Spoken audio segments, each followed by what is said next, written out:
Hello नमस्कार साथियों, कैसे हैं आप। जैसा कि हम सभी जान रहे हैं साथियों, साक्षरता परीक्षा बहाली अपडेट संबंधी एक और नई न्यूज आ रही है साथियों। प्रशिक्षित वेतनमान की तिथि से तय होगी विशिष्ट शिक्षकों की वरीयता। जैसा कि हम सभी जान रहे हैं साथियों, 1 तारीख से काउंसलिंग है, 1 अगस्त से, और उसको लेकर कमेटी का निर्णय जो है उससे पहले काउंसलिंग से पहले ट्रांसफ़र की नीति भी जारी हो जाएगी साथियों। 1,87,000 शिक्षक जो है योगदान करेंगे, जिनको राजकर्मी का दर्जा मिलेगा। और दूसरी सक्षमता के बारे में भी अपडेट आ गई है, जल्द ही उसका एग्ज़ाम होने की पूरी संभावना है साथियों। हो सकता है अगस्त में उसका एग्ज़ाम हो जाए। तो स्वागत है आज के इस नए वीडियो में। जो भी साथी चैनल पर नए हो, चैनल को जरूर सब्सक्राइब कर लें। आइए देखते हैं क्या कुछ यह न्यूज़ निकल के आया जो वरीयता के बारे में है। वैसे पहले भी जानते थे कि जो साथी एक डेट में अगर प्रशिक्षित 2 ज्वाइन करते तो जो प्रशिक्षण तिथि होता है या ज्वाइनिंग तिथि होता है वही मान्य होता है। उसके बाद उनके डेट ऑफ बर्थ से होता है, अंग्रेजी के अक्षर से होता है। ये सारी न्यूज़ आ रही हैं, थोड़ा सा इसको हम लोग देख लेते हैं साथियों। प्रशिक्षित वेतनमान की तिथि से तय होगी विशेष शिक्षकों की वरीयता। जो 1,87,000 शिक्षकों का राजकर्मी का मामला है साथियों, इसके संबंध में ये न्यूज आई है। राज्य के सरकारी स्कूल में पदस्थापित होने वाले विशिष्ट शिक्षकों की वरीयता स्थानीय शिक्षकों के रूप में प्रशिक्षित वेतनमान जो निकाय के रूप में तिथि से होगी। बिहार विद्यालय विशिष्ट शिक्षक नियमावली 23 में अंकित है, जिसके मुताबिक जो 2 शिक्षक प्रशिक्षक वेतनमान एक ही तिथि से साझा होंगे तो उनकी जन्म तिथि को वरीयता करने के लिए मानदंड होगी।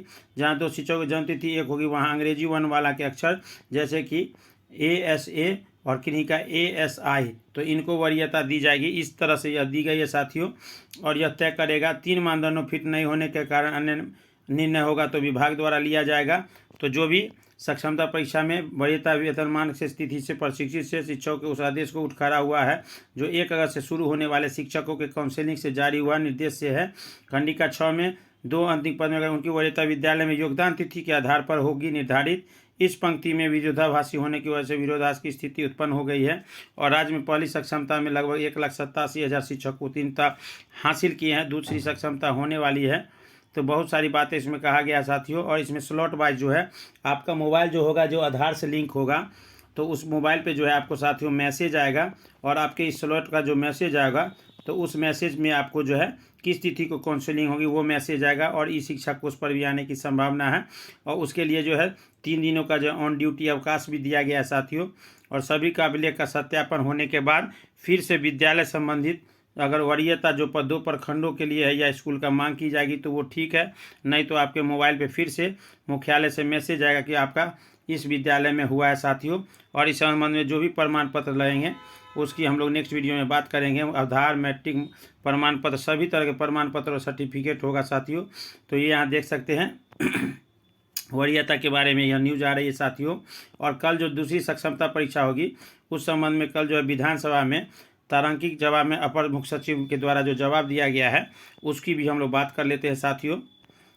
इन्होंने प्रश्न पूछा था कि क्या यह बात सही है प्रदेश में नियोजित शिक्षकों सक्षमता प्रथम फेज में 1,87,000 पोस्टिंग हो रही है और शेष शिक्षकों की सक्षमता की प्रक्रिया कब तक पूर्ण नहीं हो पाई है। हाँ, तो सरकार उत्तीर्ण शिक्षकों की पोस्टिंग और शेष शिक्षकों की सक्षमता परीक्षा आयोजन करने का विचार रखती है, नहीं तो क्यों। तो यहाँ उत्तर जो है माननीय सुनील कुमार शिक्षा मंत्री ने स्वीकार किया है कि वस्तुत स्थिति यह है कि सक्षमता परीक्षा उत्तीर्ण स्थानीय निकाय के शिक्षकों को 1 अगस्त 24 से निर्धारित कर दिया गया है काउंसलिंग। दूसरा, स्थानीय निकाय के शेष शिक्षकों की सक्षमता परीक्षा आयोजित करने हेतु आवेदन बिहार विद्यालय परीक्षा समिति द्वारा प्राप्त किया जा चुका है। शीघ्र ही परीक्षा सूचित कर दी जाएगी। तो जल्द ही जल्द आपका जो है सक्षमता 2 जो है साथियों उसकी परीक्षा जो है वो जल्द ही होगी। तो जो भी साथी तैयारी कर रहे हो अपनी तैयारी जारी रखें। ये कल ही का है, आप देख सकते हैं 21/7 का इस संबंध में। दूसरा है शिक्षकों के तबादले पर जो भी कमेटी बैठी गई है साथियों वो 1 हफ्ते में रिपोर्ट दे देगी, जिसमें ट्रांसफ़र पोस्टिंग की भी बातें आएंगी और भी सारी बातें हैं साथियों। और सभी विषयों पर चर्चा की जा रही है और स्थानांतरण को लेकर भी समेकित नीति बनेगी। जो वही पहली सक्षमता की जो पोस्टिंग हो जाएगी उसके बाद प्राथमिकता और उपलब्धता के आधार पर ऐच्छिक तबादला होगा। जो BPSC के शिक्षक या अन्य शिक्षकों को देने की बात हुई है तो पहले 1,87,000 शिक्षकों की पोस्टिंग हो जाएगी किन विद्यालय में है और फिर कहाँ से रिक्ति आती है तब उस पर जो है आपको दी जाएगी साथियों। यही न्यूज आ रहा था साथियों। ये देख सकते हैं शासकीय शिक्षक विद्यालय पदस्थापना, उसके बाद स्थानांतरण की समिति की रिपोर्ट, तो लगभग इस महीने के अंत में रिपोर्ट आ जाएगी साथियों। तो जो भी साथी चैनल पर नए जरूर सब्सक्राइब करें। हमारे बहुत सारे लगभग 5 से 6 लाख शिक्षक साथी भाई बहन हैं और बहुत सारे साथियों ने अभी तक सब्सक्राइब नहीं किया, तो जरूर सब्सक्राइब कर ले और अपने दोस्तों के साथ शेयर कर दें। मिलते हैं नेक्स्ट वीडियो में, तब तक के लिए धन्यवाद।